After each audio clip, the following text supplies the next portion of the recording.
नमस्कार, आप देख रहे हैं इंडिया स्पीक डेली और मैं हूं आपके साथ मिंटू झा। सुप्रीम कोर्ट ने गुरुवार को एक महत्वपूर्ण फैसले में स्पष्ट किया है कि राज्यपालों द्वारा राज्य विधानसभाओं से पारित बिलों को अनिश्चित काल तक लंबित रखना संवैधानिक व्यवस्था को कमजोर करता है। अदालत ने कहा कि ऐसी देरी न केवल लोकतांत्रिक प्रक्रिया को प्रभावित करती है बल्कि संवैधानिक दायित्वों के भी विपरीत है। हालांकि सर्वोच्च न्यायालय ने यह भी स्पष्ट किया है कि वह राज्यपाल या राष्ट्रपति के बिलों पर निर्णय लेने के लिए अनिवार्य समय सीमा तय नहीं कर सकता, क्योंकि ऐसा करना न्यायपालिका के अधिकार क्षेत्र से बाहर होगा और विभिन्न शक्तियों के पृथक्करण के सिद्धांत का उल्लंघन होगा। 5 न्यायाधीशों की पीठ ने विधेयकों पर कार्रवाई करने को लेकर राज्यपाल एवं राष्ट्रपति के लिए समय सीमा तय करने से जुड़े राष्ट्रपति के संदर्भ संबंधी मामले में गुरुवार को अपना फैसला सुनाया। प्रधान न्यायाधीश BR गवई के अगुवाई वाली 5 न्यायाधीशों की संविधान पीठ ने सर्वसम्मति से कहा है कि यदि राज्यपाल को अनुच्छेद 200 के तहत उचित प्रक्रिया का पालन किए बिना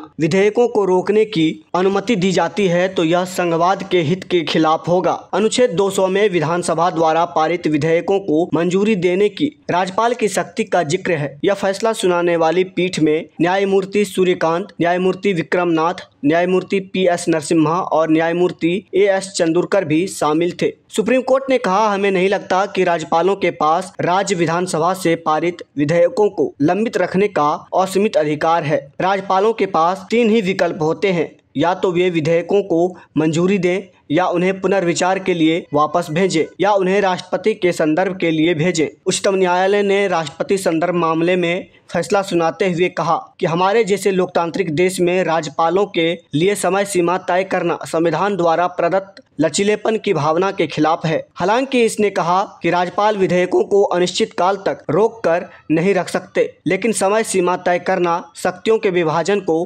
कुचलना होगा।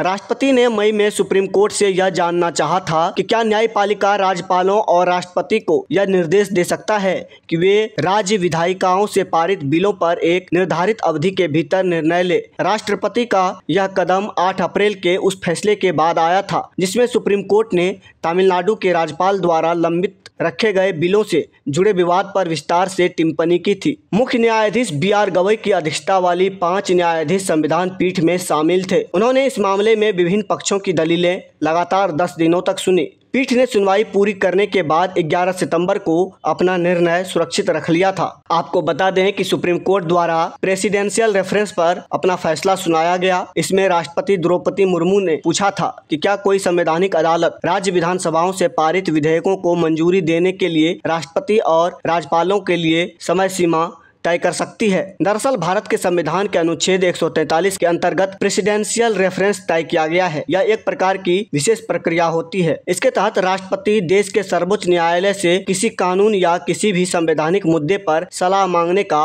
अधिकार रखते हैं। आसान भाषा में समझे तो जब सरकार को किसी कानून, मुद्दे, जनहित से जुड़े किसी बड़े सवाल या राज्यों और केंद्र के बीच किसी विवाद को लेकर कोई भी संदेह होता है तो वह प्रेसिडेंशियल रेफरेंस का सहारा लेती है। इसका सीधा मतलब है कि वैसे मामले को सुप्रीम कोर्ट भेजा जाता है जहां उस पर विचार किया जाता है और फिर कोर्ट अपनी राय राष्ट्रपति को भेज देता है। चूंकि सरकार संविधान के अनुसार राष्ट्रपति के नाम पर काम करती है, ऐसे में मामला पहले राष्ट्रपति के पास भेजा जाता है। यहाँ से राष्ट्रपति हस्ताक्षर और मुहर के साथ सवालों को सुप्रीम कोर्ट के पास विचार के लिए भेज देते हैं। इस पूरी प्रक्रिया को ही प्रेसिडेंशियल रेफरेंस कहा जाता है। भारत के संविधान का अनुच्छेद 143 कहता है कि राष्ट्रपति के पास यह अधिकार है कि अगर कोई ऐसा सवाल है जो देश के लिए अहम हो तथा वह कानून से जुड़ा हो तो वह सुप्रीम कोर्ट से राय मांग सकता है। इस पूरी प्रक्रिया को ही प्रेसिडेंशियल रेफरेंस कहा जाता है। वही संविधान का अनुच्छेद 143(2) यह अधिकार देता है कि भारत के राष्ट्रपति कुछ ऐसे विवादों को भी सुप्रीम कोर्ट के पास राय के लिए भेज सकते हैं जो अनुच्छेद 131 के प्रावधान के अनुसार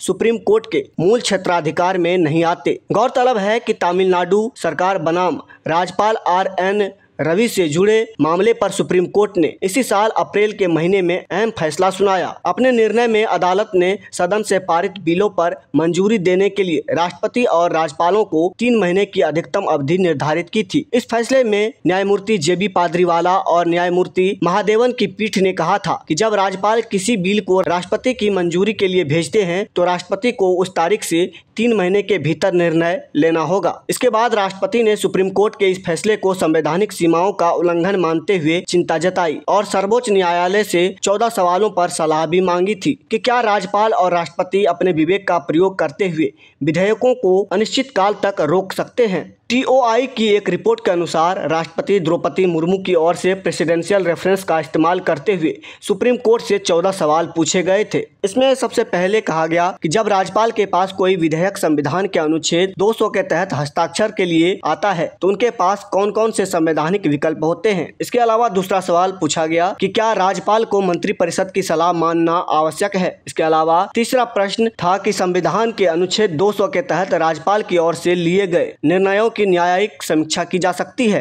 संविधान का अनुच्छेद 361 राज्यपाल के अनुच्छेद 200 के तहत लिए गए फैसलों की कोर्ट की जांच पर पूरी तरह रोक लगाता है। पांचवा, अगर संविधान में राज्यपाल के फैसले लेने का समय और तरीका तय नहीं किया गया है तो क्या अदालत अपने आदेश से समय सीमा और तरीका तय कर सकती है। छठा सवाल, क्या राष्ट्रपति द्वारा अनुच्छेद 201 के तहत लिए गए फैसलों जो राज्यपाल द्वारा राष्ट्रपति को भेजे गए विधेयकों से जुड़े होते हैं उसकी न्यायिक समीक्षा की जा सकती है। सातवां सवाल, क्या न्यायालय अपने आदेशों से राष्ट्रपति के लिए अनुच्छेद 201 के तहत निर्णय लेने की समय सीमा और तरीका तय कर सकती है। आठवां सवाल, जब कोई विधेयक राज्यपाल द्वारा राष्ट्रपति को मंजूरी लेने के लिए भेजा जाता है तो क्या राष्ट्रपति को उस पर फैसला लेने से पहले सुप्रीम कोर्ट की सलाह लेनी होती है। नवां सवाल, राज्यपाल और राष्ट्रपति द्वारा अनुच्छेद 200 और 201 के तहत लिए गए निर्णयों की समीक्षा उस समय की जा सकती है जब विधेयक अभी कानून नहीं बना हो। क्या न्यायालय किसी विधेयक की सामग्री पर उसके कानून बनने से पहले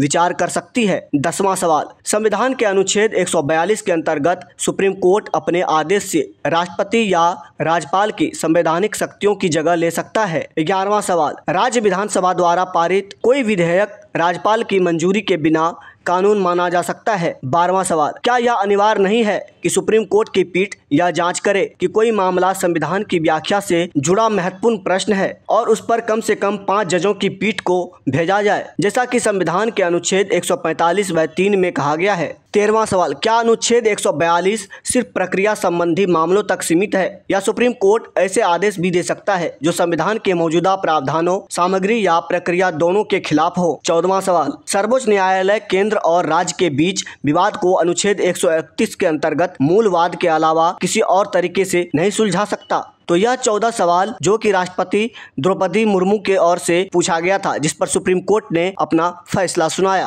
अभी के लिए फिलहाल इतना ही। तो इसी तरह की महत्वपूर्ण जानकारी के लिए बने रहिए इंडिया स्पीक डेली के साथ। धन्यवाद।